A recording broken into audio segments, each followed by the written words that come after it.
शरद पूर्णिमा को लेकर काफी ज्यादा कंफ्यूजन की स्थिति हो गई है, क्योंकि ये जो पूर्णिमा है ये 2 दिन प्राप्त हो रही है। ऐसे में सभी भक्तों के मन में ये संदेह बना हुआ है कि 6 अक्टूबर या 7 अक्टूबर पूर्णिमा का व्रत हम किस दिन रखें, खीर किस दिन हम खुली आसमान के नीचे रखेंगे और किस दिन व्रत का पारण करेंगे और खीर का सेवन करेंगे, और शरद पूर्णिमा की रात किए जाने वाले धन प्राप्ति उपाय हम किस दिन करेंगे। आज की इस वीडियो में संपूर्ण जानकारी आप सभी के साथ शेयर करूंगी। शरद पूर्णिमा के दिन के क्या खास नियम होते हैं, इस दिन का शुभ मुहूर्त क्या होगा, व्रत पूर्णिमा का आप किस दिन करेंगे, पारण कब करेंगे, इस दिन के उपाय कौन से हैं जो कि धन प्राप्ति के होते हैं, क्योंकि इस रात माँ लक्ष्मी हर किसी के घर के ऊपर भ्रमण करती हैं और इस रात जो भी कोई उपाय करता हुआ पाया जाता है उस पर माँ लक्ष्मी टूट कर बरसती हैं। तो ऐसे में आज की इस वीडियो को बड़े ही ध्यान से देखिएगा। 5 से 10 मिनट का समय निकालकर बहुत ही महत्वपूर्ण वीडियो को ध्यान से सुन लीजिएगा।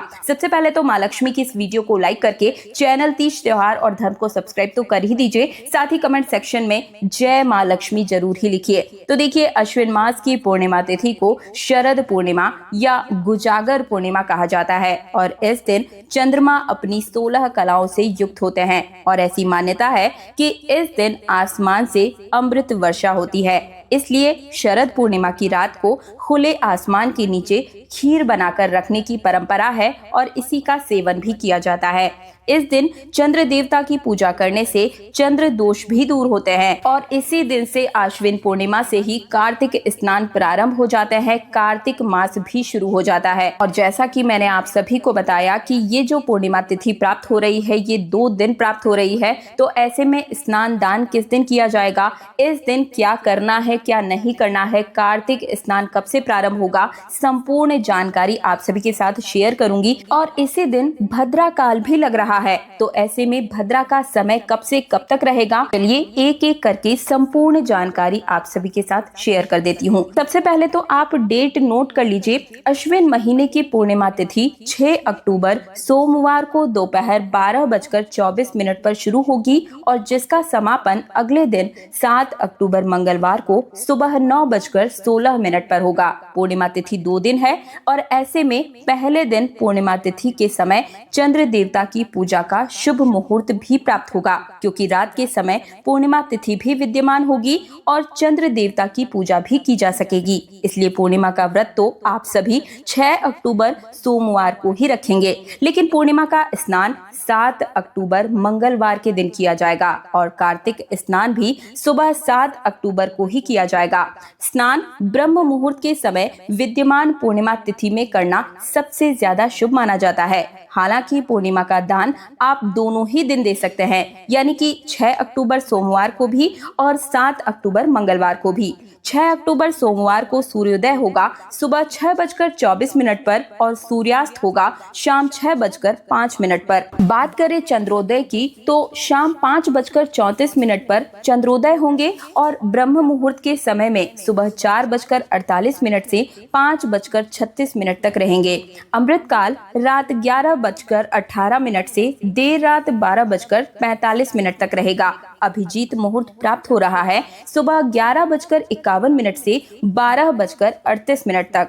राहु काल का समय सुबह 7:30 से 9 बजे तक रहेगा। राहु काल के दौरान ना तो किसी प्रकार की पूजा पाठ की जाती है और ना ही कोई शुभ कार्य किया जाता है, यानी कि इस दिन आप सुबह की जो पूजा है वो राहु काल लगने से पहले ही कर ले। और इसके अलावा शाम की जो पूजा है वह आप गौधुली मुहूर्त में कर सकते हैं। गौधुली बेला का जो शुभ मुहूर्त है वो शाम 6:01 से शाम 6:26 तक रहेगा और इसके बाद भी आप शाम 7:15 तक शाम की पूजा कर सकते हैं। यानी कि चंद्रोदय के समय के बाद से आप कभी भी चंद्र देवता को अर्घ देकर अपना व्रत खोल सकते हैं। अब बात कर लेते हैं भद्रा की, तो इस बार पूर्णिमा तिथि पर भद्रा भी लग रहा है और भद्रा काल 6 अक्टूबर सोमवार को दोपहर 12:23 से प्रारंभ हो जाएगा, यानी कि जब से पूर्णिमा तिथि लगेगी भद्रा भी उसी समय ही लग जाएगा और जो कि रात 10:53 तक भद्रा की समाप्ति होगी। तो लगभग आधे दिन तक तो भद्रा ही रहेगी और इस बार भद्रा का वास मृत्यु लोक में रहेगा और ये सभी कार्यों के लिए अशुभ मानी जाएगी। खास तौर पर पूजा पाठ या फिर कोई नया काम आप करना चाह रहे हैं, कोई नई शुरुआत करना चाहते हैं, नया बिजनेस, नया नौकरी या कोई नया वाहन, भूमि पूजन आदि इस समय के दौरान नहीं किया जाता है। तो इस चीज का थोड़ा सा ध्यान रखिएगा।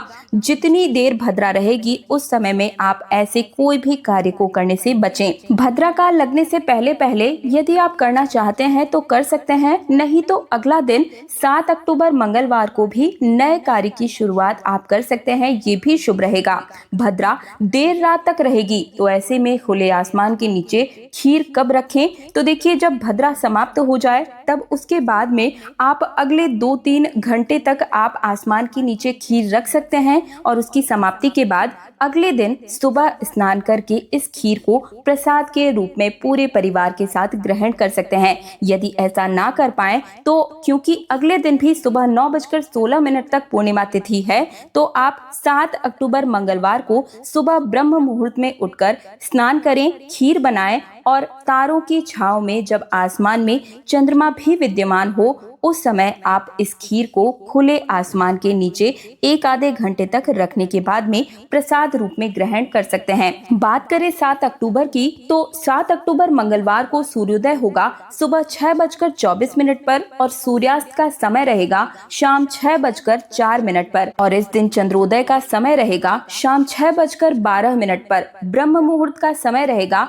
जो कि स्नान के लिए सबसे उत्तम होता है, वो सुबह 4:48 से लेकर 5:36 तक रहेगा।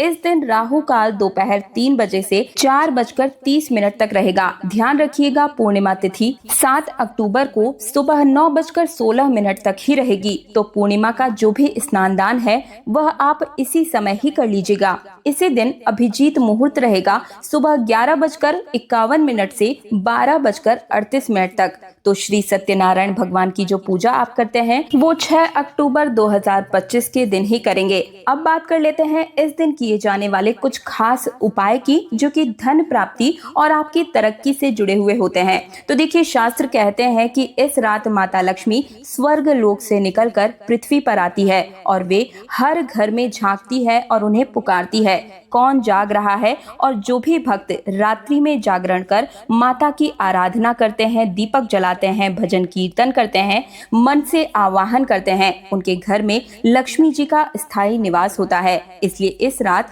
धन और समृद्धि की वर्षा करने वाली रात भी इसे कहा जाता है। शास्त्रों में इस रात को अमृत और आशीर्वाद की रात कहा गया है। शरद पूर्णिमा केवल एक तिथि नहीं बल्कि एक दिव्य और पवित्र रात है जब चंद्रमा अमृत वर्षा करते हैं और भगवान श्री कृष्ण प्रेम रचाते हैं और लक्ष्मी माता कृपा बरसाती है।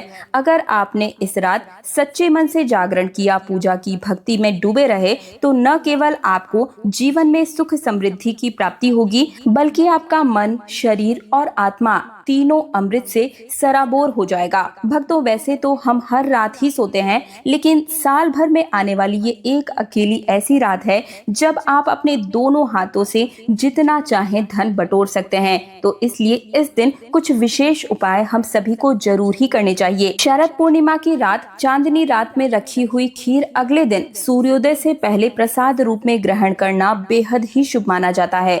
ये केवल पेट भरने के लिए भोजन नहीं बल्कि आपके भाग्य को चमकाने वाला प्रसाद बन जाता है। कहते हैं कि इस खीर का सेवन करने से शरीर में ऊर्जा, मन में शांति और जीवन में सौभाग्य का वरदान प्राप्त होता है। ये प्रसाद पति पत्नी के रिश्तों में मधुरता लाता है, रोगों से रक्षा करता है और घर में वातावरण को सकारात्मक फैलाता है। अमृत और आशीर्वाद का संगम। इस प्रकार शरद पूर्णिमा खीर केवल परंपरा नहीं बल्कि आध्यात्मिक और वैज्ञानिक दृष्टि से अत्यंत ही महत्वपूर्ण है। शरद पूर्णिमा के दिन हो सके तो आप लक्ष्मी यंत्र अपने घर जरूर ही खरीद कर लाएं और इसे पूरी रात के लिए चंद्रमा की रोशनी में रखें, जिससे कि ये अभिमंत्रित हो जाएगा और इसके बाद में आप इसका पूजन करें या अपने पैसे रुपए रखने के स्थान पर रखें। आपके घर में कभी भी पैसे रुपयों की कोई कमी नहीं होगी। इस दिन कुछ खास विशेष काम भी आपको करने चाहिए। हो सके तो शरद पूर्णिमा के दिन सफेद रंग के वस्त्र धारण करें। माना जाता है कि शरद पूर्णिमा के दिन पूजा के समय सफेद रंग के वस्त्र पहनने से भक्तों को चंद्र देव की कृपा प्राप्त होती है, चंद्र दोष से भी मुक्ति मिल जाती है और साथ ही घर में मानसिक शांति का वास होता है। शरद पूर्णिमा की रात आप माँ लक्ष्मी का नाम लेते हुए 11 दीपक अपने घर में जरूर ही जलाएं, जिन्हें कि माँ लक्ष्मी के सामने भी आप समर्पित करें और साथ ही में तुलसी जी के सामने भी 5 दीपक जरूर ही जलाएं। इससे घर में हमेशा ही माँ लक्ष्मी का स्थायी वास बना रहता है और परिवार का हर एक सदस्य तरक्की करते ही चला जाता है। तो ये थी शरद पूर्णिमा से जुड़ी हुई संपूर्ण जानकारी। और भी कई उपाय हैं जो कि अगले वीडियो में मैं आप सभी के लिए लेकर आऊंगी। तो इसके लिए चैनल तीज त्योहार और धर्म को सब्सक्राइब करके पास वाले बेल आइकन को प्रेस कर दीजिएगा, क्योंकि इस चैनल पर आपके निजी जीवन से जुड़ी हर समस्या का समाधान और व्रत पर्व से जुड़ी हुई संपूर्ण जानकारी और पूजा विधि मैं करके दिखाती हूँ। तो इसलिए चैनल को सब्सक्राइब कर लीजिएगा। कमेंट सेक्शन में जय माँ लक्ष्मी लिखने में कंजूसी मत कीजिए और माँ लक्ष्मी की वीडियो को लाइक कीजिए। इससे हमें मोटिवेशन मिलता है कि हम आगे भी वीडियो बनाएं और आपको हमारी जानकारी पसंद आ रही है। ये एक अकेला ऐसा माध्यम है, तो कृपया करके कमेंट सेक्शन में जरूर बताया कीजिए। जय माँ लक्ष्मी। आप सभी को शरद पूर्णिमा की हार्दिक शुभकामनाएं। आज्ञा दीजिए।